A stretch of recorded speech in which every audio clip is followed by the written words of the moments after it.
à mon tour de remercier toute l'équipe, de te remercier, de remercier Catherine, de vous remercier également parce que ça me donne l'occasion de finalement de parler de la région solidaire qu'on a voulu réconcilier. L'idée de la région solidaire, ça n'est pas seulement un slogan, ça n'est pas seulement une idée, c'est une vraie énergie que tous les vice-présidents ont déployée auprès de Valérie Pécresse pour faire en sorte que dans toutes nos délégations, on puisse finalement innover et faire différemment.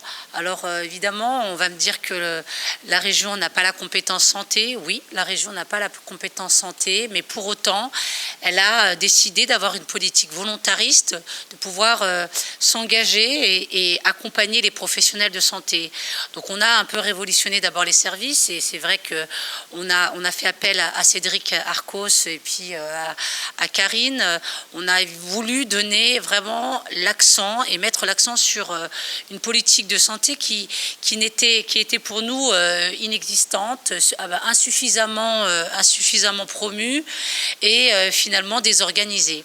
Donc on a commencé par faire voter un rapport qui mettait le doigt sur une problématique prégnante, sur le fait que la région Île-de-France, et je ne vous apprends rien, est la première région qui est en situation de désert médical, que finalement, avec des disparités, qu'il y a des inégalités, on connaît les inégalités sociales, les inégalités territoriales, mais il existe également les inégalités en santé vous avez tous connu des difficultés pour prendre un rendez-vous chez un spécialiste qui n'existe pas parfois, des pédiatres on n'en trouve plus. Donc voilà, l'idée c'était de développer et de favoriser des financements et de travailler avec tous les URPS. Donc on a finalement rencontré tous les URPS, on a fait voter ce rapport avec la volonté de travailler en interdisciplinarité.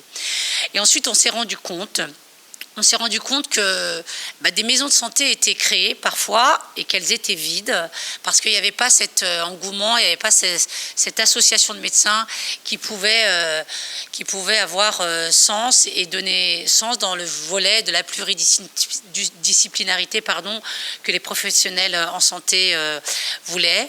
Et on a très vite compris qu'il y avait aussi une souffrance de ces mêmes professionnels de santé. C'est-à-dire que on voulait aider les franciliens, on a voulu répondre à une demande et comme le disait très justement Valérie Pécresse, on prend soin des franciliens mais on oublie qu'il faut aussi prendre soin des professionnels de santé.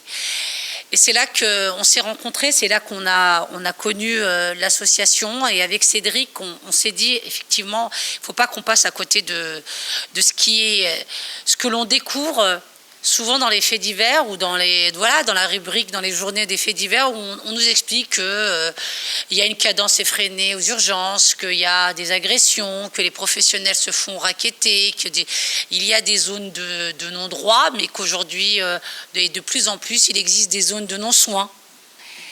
Et que les professionnels ont peur, que les professionnels ont mal et que les professionnels ont des difficultés pour exercer leur métier.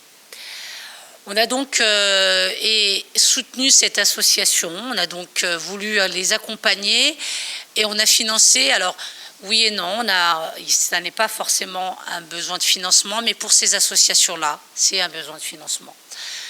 Parce que vous parliez tout à l'heure des urgences et que la réponse de la ministre sur les urgences était un financement. Mais oui, je suis d'accord avec vous.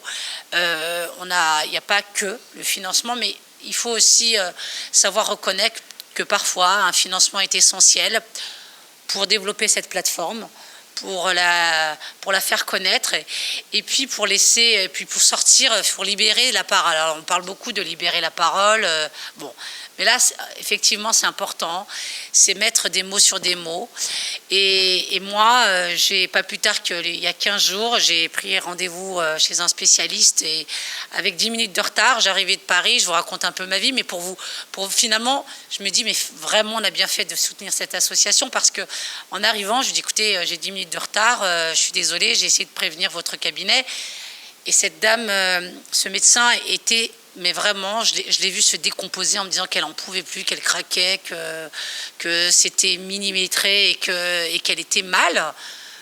waouh, je me suis dit, bon, il y a vraiment, il y a vraiment quelque chose à faire. Il y a vraiment quelque chose à faire et on arrive voir le médecin généraliste, le spécialiste, et on vient, mais finalement ce professionnel de santé est parfois en difficulté. Donc cette association SPS, moi je suis très heureuse, très fière de les avoir soutenus. On est la première région en France à les soutenir, ça aussi je le dis parce que c'est une réalité. J'espère que d'autres régions vous feront confiance comme nous on vous a fait confiance. On vous a fait confiance et il y a des chiffres parce que financer une association, c'est aussi derrière avoir une évaluation, c'est avoir des résultats. On veut aussi un retour sur investissement, si on peut parler comme ça. C'est vrai que c'est des fonds publics qu'on injecte dans une association, mais on a des résultats. On a des résultats qui parlent d'eux-mêmes. On a des résultats puisqu'on a formé 2000 personnes.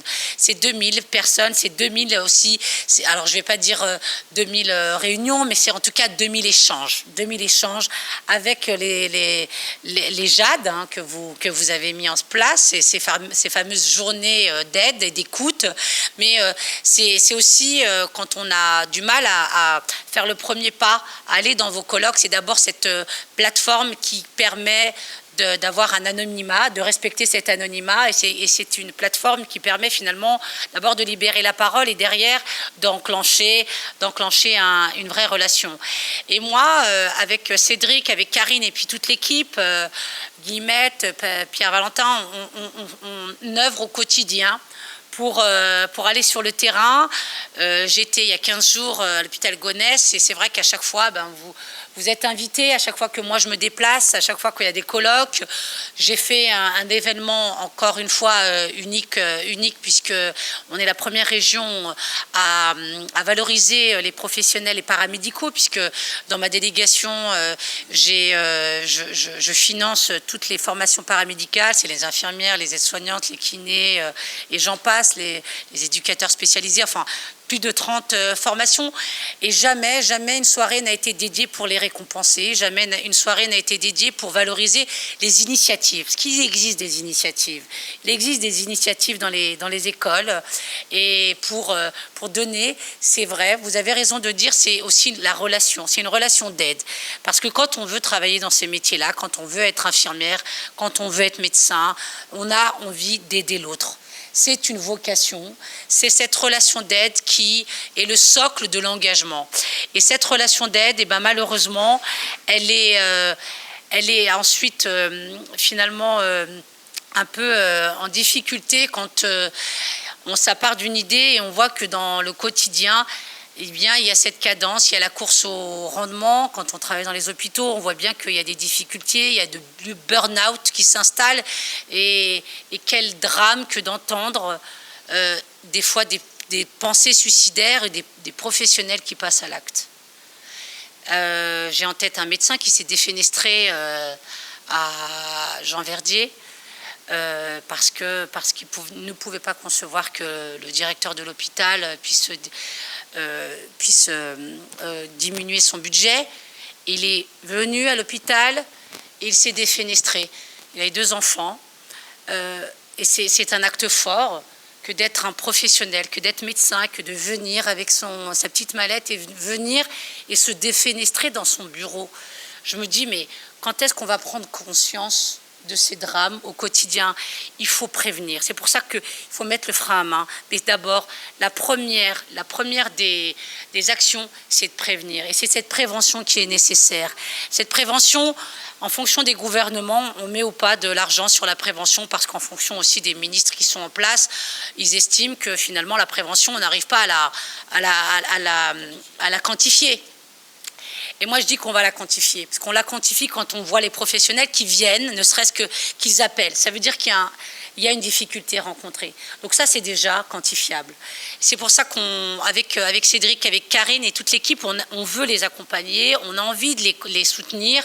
On veut même que les politiques, alors on va faire un événement dans ma ville dans quelques mois, mais l'idée, c'est aussi de prévenir et de sensibiliser les politiques.